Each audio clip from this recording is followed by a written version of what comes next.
Hi hello నమస్తే నేను సానా వెల్కమ్ టు సీఎం టుడే.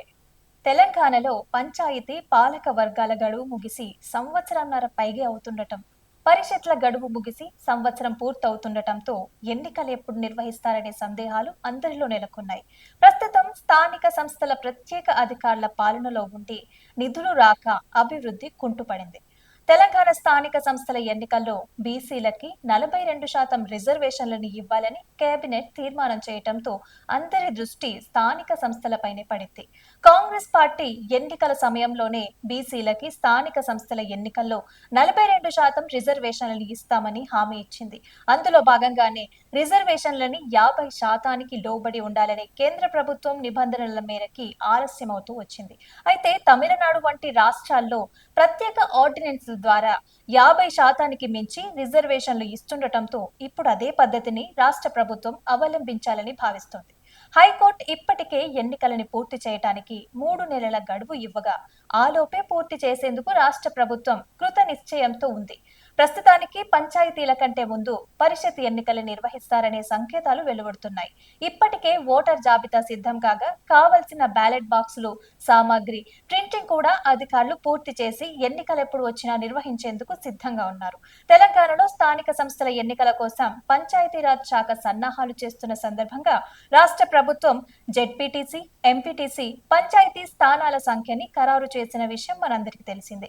అయితే అందులో మొత్తం 566 జెడ్పీటీసీ, మండల ప్రజా పరిషత్ ఎంపీపీ స్థానాలు, అలాగే 5773 ఎంపీటీసీ స్థానాలని ఎన్నికలు నిర్వహించేందుకు ప్రభుత్వం అధికారిక ఉత్తర్వులు జారీ చేసింది.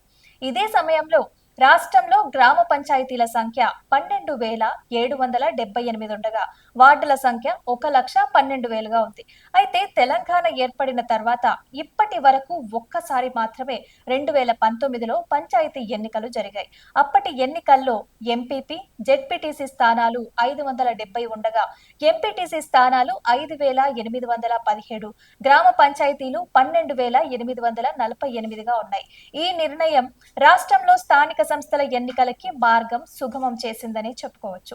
రాష్ట్రంలో స్థానిక సంస్థల ఎన్నికలు గతంలో జనవరి 30, 2024న ముగిసిన 12,845 గ్రామ పంచాయతీలు, 5,817 ఎంపీటీసీలు, 538 జెడ్పీటీసీల గడువు తర్వాత నిర్వహించబడలేదు. ఈ స్థానాలు ప్రస్తుతం ప్రత్యేక అధికారుల పర్యవేక్షణలో ఉన్నాయి. అయితే ఈసారి జెడ్పీటీసీ, ఎంపీపీ స్థానాల సంఖ్య 539 నుంచి 566కి పెరిగింది. ఇది 31 పరిషత్లలో నిర్వహించబడుతుంది.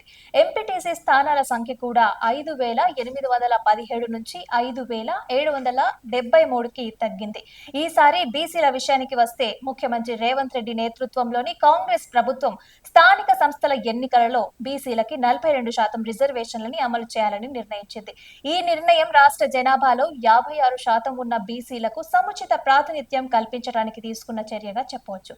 ఈ రిజర్వేషన్ విధానం కింద గ్రామ పంచాయతీ సర్పంచులు, ఎంపీటీసీలు మండల యూనిట్లుగా, ఎంపీపీలు జెడ్పీటీసీలుగా జిల్లా యూనిట్లుగా, జెడ్పీ చైర్పర్సన్లు రాష్ట్ర యూనిట్ గా పరిగణించబడతాయి. ప్రభుత్వం ఈ రిజర్వేషన్ ని అమలు చేయడానికి ఒక ఆర్డినెన్స్ జారీ చేయనుంది.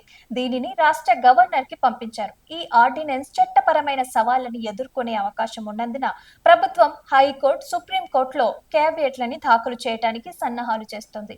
ఈ ఎన్నికలు రాష్ట్రంలో కాంగ్రెస్, బీఆర్ఎస్, బీజేపీలకు కీలక పోటీగా ఉంటాయి. ఈ ఎన్నికల ద్వారా కాంగ్రెస్ పార్టీ గ్రామీణ స్థాయిలో తమ పట్టును బలోపేతం చేయాలని లక్ష్యంగా పెట్టుకుంది.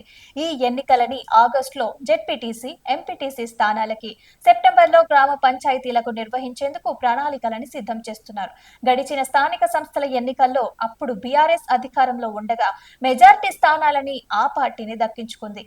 ఉమ్మడి పాలమూరు జిల్లాలో ఆ పార్టీకి సింహభాగం స్థానాలు దక్కాయి.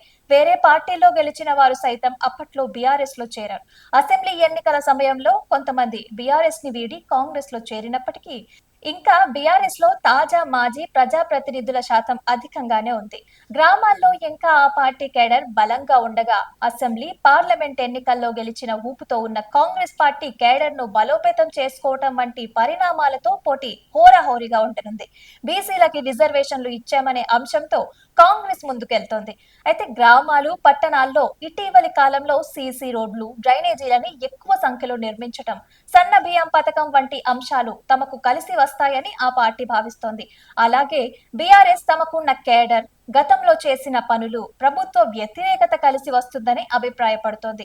ఇప్పటికే ఆయా పార్టీల ప్రజాప్రతినిధులు, మాజీ ప్రజాప్రతినిధులు తరచూ పార్టీ సమావేశాలు నిర్వహిస్తూ దిశానిర్దేశం చేస్తున్నారు. బీసీ రిజర్వేషన్లు అమలయ్యే పక్షంలో తమ వ్యూహాలని మార్చుకునే అవకాశం కూడా ఉంది. ఇక గతంలో ఎన్నడూ లేనంతగా బీజేపీ కూడా స్థానిక సంస్థల ఎన్నికలపై దృష్టి పెట్టింది. ప్రత్యామ్నాయ పార్టీగా ఎదగడానికి స్థానిక సంస్థల ఎన్నికలు గేట్వేగా ఉంటాయని ఆ పార్టీ నాయకత్వం అనుకుంటోంది. పార్లమెంట్ ఎన్నికల్లో వచ్చిన ఓటు బ్యాంక్ ని సద్వినియోగం చేసుకొని సరైన అభ్యర్థులను నిలిపితే ఫలితం ఉంటుందని నాయకులు అభిప్రాయపడుతున్నారు. అయితే పంచాయతీలను పార్టీ గుర్తుపై కాకుండా ఇతర గుర్తులపై గెలుచుకోవాల్సి ఉంటుంది.